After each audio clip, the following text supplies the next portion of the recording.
सबसे पहले तो आप सबका बहुत बहुत धन्यवाद। आजकल रोज़ हम रिक्वेस्ट कर रहे हैं कि आप लोगों के ज़रिए जो हम अपनी सोच बनाते हैं, आम आदमी पार्टी किस तरीके से उत्तराखंड में जो सरकार चल रही है, उत्तराखंड में जो काम चल रहे हैं, उनको किस तरीके से देखती है। तो मैं आज आपसे शेयर करना चाह रहा था, एक जब कुंभ मेला हुआ तो कुंभ मेले में कई जो सरकार की तरफ से जो कमियां रही हैं, उनमें एक कमी हाईलाइट हुई थी, जिसमें हुआ था कि वहाँ पे तो कोरोना के जो वो टेस्ट ही नहीं हुए, और जो टेस्ट करने के लिए एक कंपनी लगाई गई थी, वो कंपनी फर्जी निकली। जब वो कंपनी पकड़ी गई, और वो पकड़ी भी कैसे गई कि एक कोई आदमी, उसके पास में मैसेज आया कि आपके RT-PCR में जो टेस्ट आया है उसकी रिपोर्ट फलानी फलानी है। तब उसने चेक करना शुरू करा, उसने RTI लगानी शुरू करी, और तब हाईलाइट हुआ एक बहुत बड़ा स्कैम। जैसे आउटसोर्सिंग जब करी जाती है, ये एक कंपनी को आउटसोर्स करा गया था कि आप टेस्ट लोगे। अब जब टेस्ट करे गए तो कुंभ को छोड़ करके बाकी बहुत जगहों के लोगों के नाम उस डेटा में आए जो कि अफेक्टेड ही नहीं थे, जो कि यहाँ पे हरिद्वार में कुंभ में नहीं आए थे। अब इसका रिज़ल्ट क्या हुआ, क्योंकि किसी को समझ में नहीं आया कि वाकई में टेस्ट हुए हैं कि नहीं हुए हैं, पर रिज़ल्ट ये हुआ कि बहुत ज़्यादा हमारे उस पावन जगह पे, उस जगह पे जहाँ पे फीलिंग के साथ में लोग आ रहे थे, भावना के साथ लोग आ रहे थे, जहाँ पे साधु संत पूरे कई वर्ष इंतज़ार करते हैं शाही स्नान के लिए, उनकी ना मौतें होनी शुरू हो गई। और इतने सारे लोग कुंभ में मारे गए इस कोरोना की वजह से कि हर घर में, हर परिवार में कहीं ना कहीं आज भी अगर हम टच करें तो वो दुख, वो मातम की फीलिंग है। और वो कुंभ का जो मेला था, जो कि हमें अच्छी भावना देता है, उसकी वजह से पूरे उत्तराखंड में ये कोरोना फैला, और पूरे उत्तराखंड में बहुत बुरी तरह से ऐसी स्थिति आ गई कि हॉस्पिटल में भी इतनी जगह नहीं थी, ना कहीं ऑक्सीजन की रिक्वायरमेंट जो पूरी होती है वो पूरी हो पाई, और ना कहीं पे जो अच्छे मोटिवेटेड डॉक्टर और मेडिकल अथॉरिटीज़ होते हैं वो ना फंक्शन नहीं कर पाए।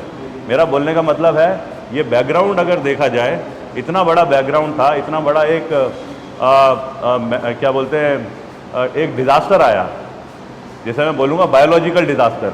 कुंभ को उस तरीके से हिट करा गया, उसमें जो घपला निकला, क्या उस घपले को प्रॉपर तरीके से उसकी जांच नहीं होनी चाहिए थी? जांच हुई उस घपले की, और जांच का परिणाम इस बात से साफ होता है कि दो हेल्थ डिपार्टमेंट के अधिकारी, उनको उसमें ब्लेम करके और इस केस को ना पूरा का पूरा क्लोज कर देने की कार्रवाई चल रही है। अगर इतना बड़ा घोटाला हुआ, अगर हमने कुंभ के ये जो कोरोना ने जो कुंभ में हिट करा था, उसकी वजह से पूरी चारधाम यात्रा रोक रखी है कि कहीं दोबारा ना हो जाए इतना बड़ा डिज़ास्टर, तो हमें तो अपने मैकेनिज़्म को, अपने तरीके को ठीक करने की ज़रूरत थी। और ठीक करने में सबसे पहले था कि किस प्रकार से ये जो जांच हुई है कि उस कंपनी ने इतना बड़ा फ्रॉड करा सबके सामने, और उस फ्रॉड के बाद में कुल 2 डॉक्टर्स, हेल्थ डिपार्टमेंट के अधिकारी, उनको सामने ला करके और केस क्लोज करा जा रहा है। हम ये समझते हैं इसकी तो हाईएस्ट लेवल पे इंक्वायरी होनी चाहिए। इंक्वायरी का मतलब ये नहीं होता कि हम बोल रहे हैं कि कौन आदमी है, कौन जेल जाएगा। अगर हम अपने सिस्टम को ही ठीक नहीं करेंगे, जब इतनी मौतें हो चुकी हैं, तो उसके बाद बाकी बचा क्या रह जाएगा। CBI की इंक्वायरी एक टाइम फैक्टर को देखते हुए, क्योंकि हमें ये नहीं पता अगले बार वाकई में कोरोना किस तरीके से दोबारा हमें हिट कर सकता है। अगर CBI की इंक्वायरी टाइम फैक्टर को देखते हुए प्रायोरिटी दे करके करी जाए, और निकला जाए कि सिस्टम में कहाँ पे गड़बड़ी हुई है, इंडिविजुअल तो खैर बंद होंगे, लेकिन सिस्टम का फेलियर कहाँ पे रहा है, तब जाकर के कहीं हम सोच सकते हैं कि हम वाकई में उत्तराखंड में जो हर जगह नुकसान हो रहे हैं, करप्शन बढ़ता जा रहा है, उसको ना ठीक करने की कार्रवाई होगी। एक आदमी ने मेरे को फ़ोन करा, कहते हैं ऐसी स्टेज आ जाएगी कि अगर ये चारधाम यात्रा नहीं चली तो हम लोगों को भी ना शायद अब खून से चिट्ठियां लिख करके मुख्यमंत्री और प्रधानमंत्री को भेजनी पड़ेंगी। आप ये समझिए कि कुंभ में जो घोटाला है और चारधाम की जो यात्रा रोकी गई है, दोनों किस तरीके से कनेक्टेड है। अब सरकार आगे की कार्रवाई नहीं कर रही है, चारधाम यात्राएं नहीं चला रही है, ये बोल करके कि कोर्ट के ऑर्डर्स हैं, हाई कोर्ट के ऑर्डर्स हैं। हाई कोर्ट के ऑर्डर्स क्या हैं कि जैसे कुंभ में इतना बड़ा जब डिज़ास्टर आया, ये जो जिसमें डेथ हुई, ऐसी दोबारा से स्थिति नहीं आनी चाहिए, तो उसके लिए तुम कुछ तैयारियां करो।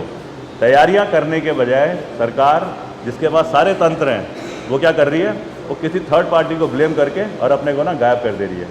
मैं आजकल क्योंकि केदारनाथ में रहा हूँ मैं, और क्योंकि आजकल मैं अब आर्मी से एक पॉलिटिकल फील्ड में आ गया हूँ, तो मेरे केदारनाथ में जो कई साधु संतों से जो इंटरेक्शन होते थे, अखाड़े के जो एक सीनियर एल्डर समझदार जो इस व्यक्तित्व के जो साधु संत हैं, वो इतने ज़्यादा दुखी हैं कि हमारे साथी जो कि मतलब दुनिया त्याग करके, दुनिया के जो ज़रूरतें होते हैं उन्हें त्याग करके और अपनी दुनिया बसा करके और जी रहे थे, उनको भी अपने मौत से हाथ धोना पड़ा।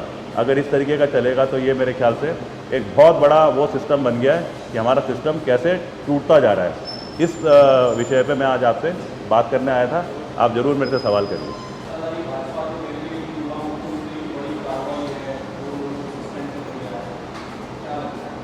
देखो, 2 लोगों को सस्पेंड किनको करा है? पहले तो क्योंकि मैं भी समझदार आदमी हूँ, आप सब भी जानते हैं, आप सब भी डील करते रहते हैं। कोई भी कुंभ मेला हो रहा है तो कहीं ना कहीं तो एक पहले तो बनता है एक ऑर्गेनाइजेशन जो कुंभ को हैंडल करेगी, जिसमें मेले में अलग अलग चीज़ें होंगी। मेले में एडमिनिस्ट्रेशन होगा, मेले में लॉ एंड ऑर्डर होगा, मेले में हाइजीनिक एंड सैनिटेशन कंडीशन को यकीन करा जाएगा, मेले में रहने की व्यवस्थाएँ होंगी, टॉयलेट की व्यवस्थाएँ होंगी, रास्ते में गाइडेंस सिस्टम होगा कि कैसे किस तरतीब से आप लोग जाओगे, किस तरीके से मूव करोगे। इतने बड़े सेटअप में जब सरकार यकीन करती है कि हमने सब ठीक कर दिया है, ठीक बना दिया ये सेटअप, और उसके बाद में डेथ होती हैं, तो मेरे ख्याल से सबसे बड़ा तो ये एक फ्लॉ है। और इस फ्लॉ में खाली क्या लगता है कि खाली वो 2 अधिकारी शामिल होंगे, या क्या ये लगता है कि वो एक आदमी जो कहीं RT-PCR का टेस्ट लेता है, एक वो छोटे से लेवल पे वो शामिल होगा? किस सरकार के किस अधिकारी ने किस लेवल पे ये जो कॉन्ट्रैक्ट था जिसमें आउटसोर्स करा गया कंपनी को, वो दिया? वो कॉन्ट्रैक्ट किसके बेसिस पे हुआ? किसने बोला था वो करने के लिए? कैसे वो जो कंपनी जो आई थी उस कंपनी का बैकग्राउंड क्या था? तो इसमें तो ना बहुत सारे लोग इन्वॉल्व हैं। ये हमको भी पता है कि ये कई जगह ऐसी बातें भी हो रही हैं कि मेजर जो जिनका रोल था वो तो बिल्कुल ही गायब है। आप देखिए, ये जो जब तीरथ सिंह रावत जी से पूछा गया तो तीरथ सिंह रावत जी ने बोला ये कॉन्ट्रैक्ट मेरे टाइम पे नहीं हुआ था। उन्होंने कहा मेरे से पहले हुआ था ये कॉन्ट्रैक्ट। त्रिवेंद्र सिंह रावत जी से पूछा गया जो उनसे पहले थे, तो वो कहते हैं कि इसकी तो जांच कर लो और चेक करवा लो।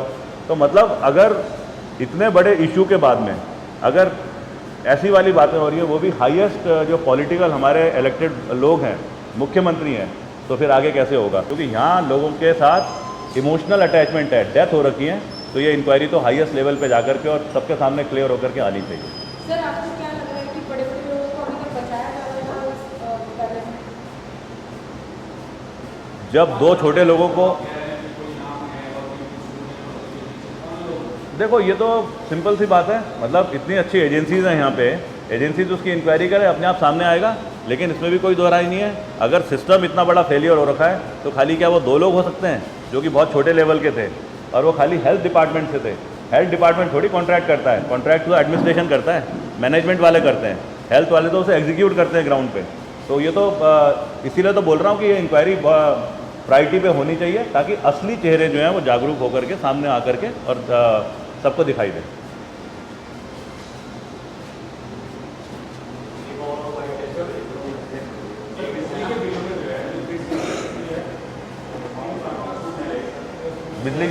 बिजली के बिलों में 3 चार्ज को कम किया जाएगा, जिसमें और जो लेट चार्जेस हैं उनको भी खत्म किया जाएगा, ऐसा दामी ने कहा है। हम तो कहते हैं अगर ऐसा हो जाएगा ना तो बहुत अच्छी बात है। और इसमें क्योंकि हमने जो अपना रिसर्च करा है और जिस तरीके से हमने 300 यूनिट बिजली चलाया था, आज हमारे पास बड़े अच्छे एक्सपीरियंस हैं।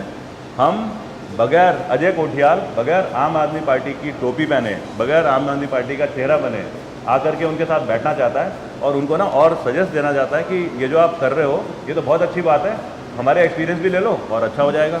ये ज़रूरी नहीं है कि आम आदमी पार्टी जब पावर में आएगी मार्च में तभी करा जाए, जितना जल्दी हो जाएगा उतना हमारे सब समाज के जो लोग हैं, जहाँ के हम रहने वाले हैं, उनका सबका भला होगा।